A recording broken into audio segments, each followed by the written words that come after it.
Expert से। Meanwhile Tata chemicals में वो सर्किट लग गया है 10% का, और टेम्परेरी सर्किट है ये। कुछ तो स्ट्रीट भांप रहा है यहाँ पर, वरना इस तरीके का मूव्स नहीं आते।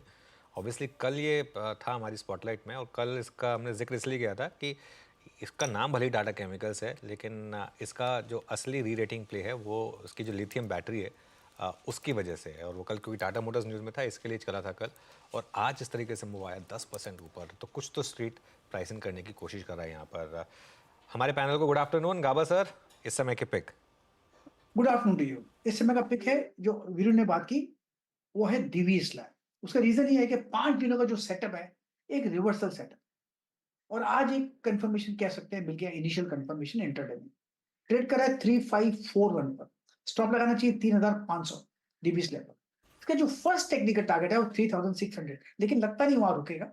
जो नेक्स्ट लॉजिकल टेक्निकल टारगेट है 3650 है। मेरे ख्याल से ध्यान होना चाहिए 3650 पर। इंट्राडे ट्रेडर 3600 के आसपास, ओवरनाइट ट्रेडर 3600 के आसपास प्रॉफिट बुक कर सकते हैं, लेकिन अब मूव ऑन डीवी स्लैब। अब मूव ऑन डीवीज लैब में तेजी वाला ट्रेड। गावा साहब की पसंद 3600 का टारगेट, 3500 के आसपास आप स्टॉप लॉस जरूर लगाएं। अच्छी खरीदारी हुई है स्टॉक में। मानस, आपकी राय, क्या ट्रेड लेंगे, तेजी या मंदी? जी, गुड आफ्टरनून हर्षदा जी। तो पिडिलाइट में खरीदारी करने की राय रहेगी। पिडिलाइट के पैटर्न देखें तो वो पॉजिटिव लगते हैं। हायर टॉप हायर बॉटम बन रहे थे, कंसोलिडेशन देखने को मिला था पिछले 10 दिनों में, लेकिन आज हमें एक फ्रेश ब्रेकआउट देखने को मिला है। तो आई थिंक यहाँ पर एक अप मूव देखने को मिल सकता है। करंट लेवल्स पे आप पिडिलाइट में खरीदारी कर सकते हैं। स्टॉप लॉसेज 2749 के 2749 के स्टॉप लॉस से खरीदारी करेंगे। 2900 2900 रुपए के टारगेट पॉसिबल है पिडिलाइट में, ये कैश लेवल्स है। अगर ऑप्शन में ट्रेड लेना हो तो 2800 वाला कॉल ऑप्शन लिया जा सकता है। 72 रुपए के आसपास ट्रेड हो रहा है, वहां पर 44 रुपीज के स्टॉप लॉस से आप खरीदारी करिए। 130 रुपए तक के टारगेट्स इस ऑप्शन में भी पॉसिबल है। जय पिडिलाइट, याद रखिएगा आज सुबह सुबह हमारा पहला या दूसरा ट्रेड था। आशीष भतीजी से मैंने बात की थी, प्राइस था उस वक्त 2747 का, लिखा हुआ अब तक स्क्रीन पे। अब डे हाई पर है। अब जब मानस ये कॉल दे रहे हैं, इसमें एक बात याद रखिएगा, इसको एक बेनिफिट और मिल रहा है। एशियन पेंट्स हल्का सा सिंक है, कमज़ोर है, उसकी वीकनेस और यहाँ पे स्ट्रेंथ 2809 पे डे हाई पर। और एक और बात याद रखिएगा, ये प्राइस 2811 अब सितंबर 2022 के बाद की हाईएस्ट ट्रैजेक्टरी है। तो फर्दर जो शॉर्ट थे यहाँ पे, क्योंकि इसमें शॉर्ट रोलओवर्स भी हुए थे, और वो अब कवर होते हुए डे हाई पर पिडिलाइट। अब आते हैं अमित जी के पास। Amit ji, good afternoon. आपका ट्रेड इस वक्त का? जी, Virendra ji good afternoon, Anuj ji good afternoon, Harshita ma'am good afternoon and good afternoon to everyone. Virendra ji, मेरे रडार में भी वही स्टॉक है जो आपने पिक किया। इनफैक्ट इसको मैं पिछले आधे घंटे से देख रहा हूँ, बहुत ही ज्यादा ब्यूटीफुल स्ट्रक्चर है सन फार्मा का। यहाँ पे मोमेंटम स्ट्रेंथ भी है और रिलेटिव आउट परफॉर्मेंस भी है मार्केट पे। एक अच्छा 10 और 20 डे में सपोर्ट लेके एक राउंडिंग पैटर्न से स्टॉक वापस अपस्विंग की तरफ जा रहा है। तो मेरा अभी का कॉल सन फार्मा रहेगा। 1598 का प्राइस है, 1640 के टारगेट्स रहेंगे एंड 1580 का स्टॉप लॉस रहेगा।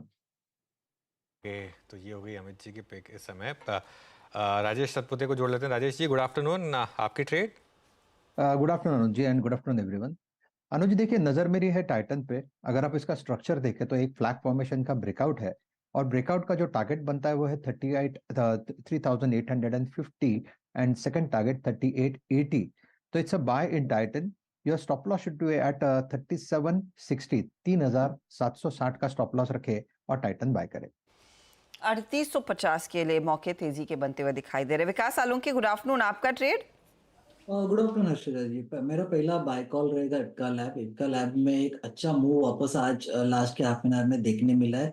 1180 का अच्छा खासा यहाँ पे सपोर्ट इंट्राडे में देखने मिला है, वहां से वापस एक पुल बैक रैली देखने मिली। तो मुझे लगता है 1280 1270 के टारगेट के लिए इसको बाय कर सकते हैं। वापस ये रिसेंट जो हाई बनाए थे वहां पर वापस आ सकता है, और अभी लास्ट के 1 घंटे में जो वॉल्यूम ब्रेकआउट देखने मिल रहा है, तो मुझे लगता है एक अच्छा मूव यहाँ पे देखने मिल सकता है। तो इटका लैब यहाँ पे बाय कॉल रहेगा। ओके, तो यहाँ पे टेक्निकल्स कॉल पूरी हो गई सारी की सारी, और एक से एक बड़े ट्रेड्स मिले यहाँ पे। अब हमारे साथ गौरांग शाह फंडामेंटल पैनल में है आज। गौरांग, गुड आफ्टरनून, कार्यक्रम में स्वागत है। स्क्रीन रीड करके ये क्लियरली विजिबल है कि बाजार मिड कैप्स में, स्मॉल कैप में अपना रिस्क रिड्यूस कर रहा है, और जो रिस्क रिड्यूस नहीं कर रहे हैं वो लॉसेज वगैरह दिखाई दे रहे हैं। और लार्ज कैप में बैंक्स पे कन्विक्शन है बाजार का। Pharma showing strength, I think कुछ कैंडिडेट्स एडहेसिव सेगमेंट से अच्छा करते हुए। केमिकल स्पेस में अगर आप देखें कुछ अच्छी कॉल्स रिवर्सल हैं। आप लोगों ने हाउस व्यूज इस वक्त क्या रखा है मार्केट्स पे और आपका टॉप कन्विक्शन कॉल क्या है इस वक्त का?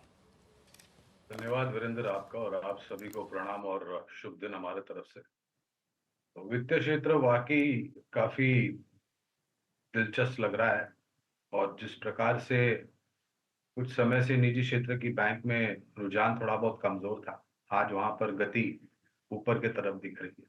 तो निजी क्षेत्र की बैंक से ही एक विकल्प, क्योंकि तीसरी तिमाही के नतीजे देखने के पश्चात जो लक्ष्यांक है उसको ऊपर की तरफ हमने साधा है, वो है एक्सिस बैंक।